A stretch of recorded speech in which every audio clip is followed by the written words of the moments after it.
Приветствую вас на моем канале «Политическое обозрение». Итак, поехали. Профнепригодный Путин.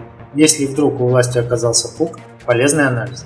Самое время проанализировать поведение сильного лидера, которого в этом ключе расписывает пропаганда, в виде лозунгов типа «А кто еще есть не он?», будто в России осталось 1,5 землекопа. И то, почему 1,5? Видимо, потому что у одного башки нету, а у другого конечности. А 140 миллионов граждан, видимо, это мир, который нужен банде Путина лишь для того, чтобы выписывать ведомости на мертвые души, а деньги из ведомостей конвертировать в иностранные валюты и отправлять в офшоры с Ралтугинами и им подобными, незасвеченными дружками незаменимого, которые таковыми являются, по мнению спятившей пропаганды. Не буду перечислять их поголовно, ибо этих ненормальных все и так знают лицом.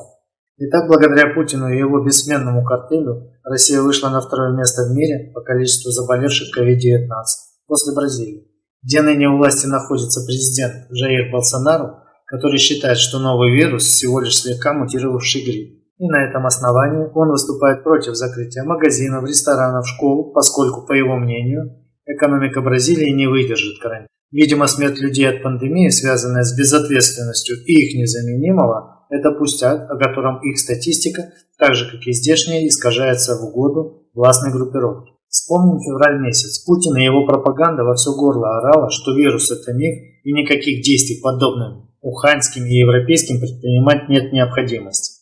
А тем временем с каждым днем упускалось драгоценное время, которое оплачивалось жертвами вируса и разрастанием пандемии внутри страны, что в будущем, которое уже на данный момент настоящее, обернулось огромным числом жертв. 4142 человека умерло, плюс 174 прирост каждый день. Заразившихся 379 051 человек, прирост за сутки 837 человек. Прибавьте к этому последствия для экономики, безработицу, запрет на труд, а также отсутствие помощи со стороны путинского спрута, что в сумме называется несложным словосочетанием «преступная халатность».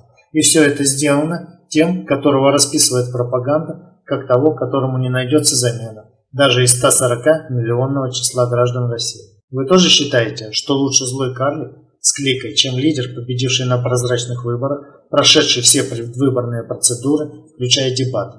Итак, когда Путину и его соплеменникам все же пришло понимание того, что пандемия реальна и кота в мешке не утаить, он срочно вводит ни к чему не обязывающую его банду самоизоляцию, сгрузив всю ответственность за ее исполнение на региональные власти, а сам тем временем, появившись в защитном костюме несколько раз, залез в бункер, отгородившись от всего мира, и иногда выходя оттуда в эфир, давая ни к чему не обязывающие указания, обещая помощь, которую никто не собирался оказывать, так как денег на это выделено не было, но это секрет, о котором пропаганда не расскажет. Но в чем истинный смысл затягивания с изоляционными мерами? А смысл весь был в том, что не важно, сколько жертв принесет отсрочка срочных мер. Важно главное, а именно плебисцит по обнулению мафии Путина, укравшей у нас Россию, и цементирование тысячи семей у всех ресурсов страны фактически навсегда. Вот в чем кроется основная причина с неприятием срочных мер в связи с пандемией. Кстати, пропаганда принимала в этом преступлении активное участие, поэтому ответственность за жертву лежит на них так же, как и на их кукловодах. Итак, когда пандемия в России была уже в самом разгаре, а в Ухане и Италии объявлена жесткая изоляция, Путин вместо того, чтобы принимать срочные меры по обеспечению всем необходимым российских граждан, это маски, защитные костюмы для медработников, полностью изолированными корпусами в стационарах, оборудованными всем необходимым, отправляет 14-й по счету самолет Ил-76 военно-транспортной авиации ВКС России с группой российских военных специалистов и оборудованием для диагностики и проведения дезинфекционных мероприятий, который приземлился на аэродроме авиабазы ВВС Италии, практика Деморы в 30 километрах юго-западнее от города Рим. И это тогда, когда в стране не хватало масок, медицинских перчаток, защитных костюмов, средств дезинфекции и так далее. Кто-нибудь в России отдает себе отчет в том, что этот тип делает во главе российского государства. Помимо прочего, есть информация, что все самолеты в сумме были загружены медпринадлежностями всего на 60%, что занимало остальные 40%, остается вопросом. Кстати, видео 22 грузовиков, которые ехали по Италии, путинская пропаганда в духе непрекращающегося вранья преподнесла как неэффективность властей Евросоюза в помощи государству-члену и неспособности решения проблем, в котором оно оказалось. В то же время выброшенные на произвол судьбы собственные граждане никем не упоминаются и, видимо, никого не интересуют. Но зато видео, в котором итальянец снимает флаг ЕС и меняет его на российский триколор со словами «Спасибо, Путин», много раз показали по российским ТВ. Хотя позже выяснилось, и об этом писала итальянская пресса, что местным людям платили по 200 евро за то, что они на камеру выражали глубокую любовь и благодарность России.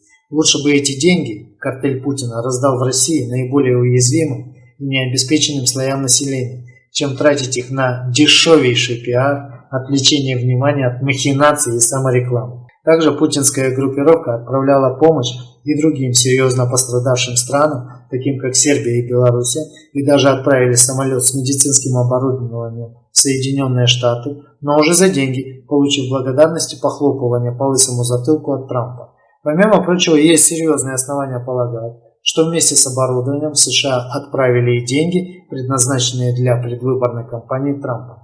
Также остается открытым вопрос, куда делся самолет с гуманитарной помощью в виде медмасок, отправленный нам Китаем. Не отправились ли они прямиком в США с другим оборудованием, которое и было продано американцам? В подобном поведении уже не просматривается ничего нового, и оно хорошо вписывается в весь лживый помет, который сыплется с экранов путинского ТВ. Ибо если рассказывать правду, то миф про осажденную крепость поддерживать будет невозможно, и граждане захотят перемен в руководстве страны, так как перестанут думать, что только он сможет справиться с супостатом, а значит тысячи семейкам, владеющим всеми богатствами этой страны, придется переехать в однокомнатные квартирки и стать патриотами не на словах, а на деле, пересев из майбахов в российские лады. Также пандемия показала, что путинский режим не способен действовать жестко на примере Китая и, введя ограничения, требовать четкого исполнения введенных правил. На деле мы увидели полную несостоятельность путинской группировки, понудить людей самоизолироваться, так как кроме того, чтобы вынудить работодателей отправлять сотрудников в отпуск, закрытие крупных сетей и увеселительных заведений больше ничего сделать не смогли, потому что просто побоялись гнева рассерженных горожан. На и без того несостоятельную политику в тот момент, когда нужно принимать непростые и ответственные решения, а не отсиживаться в бункере, трясясь за собственную шкуру.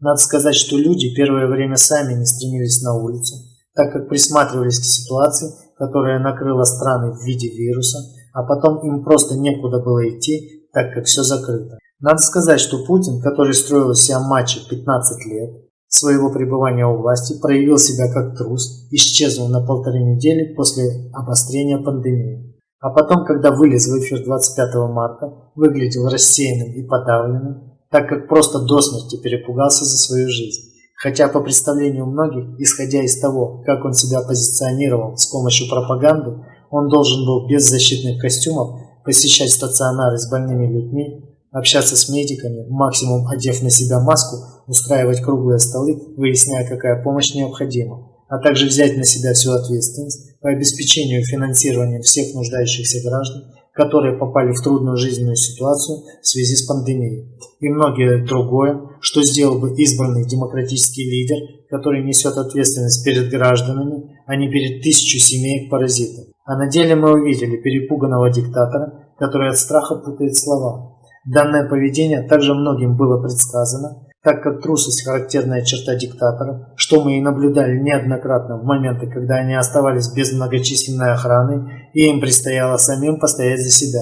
И, конечно, псевдомачо Путин проявил себя, кстати, уже не в первый раз, ровно в этом же ключе.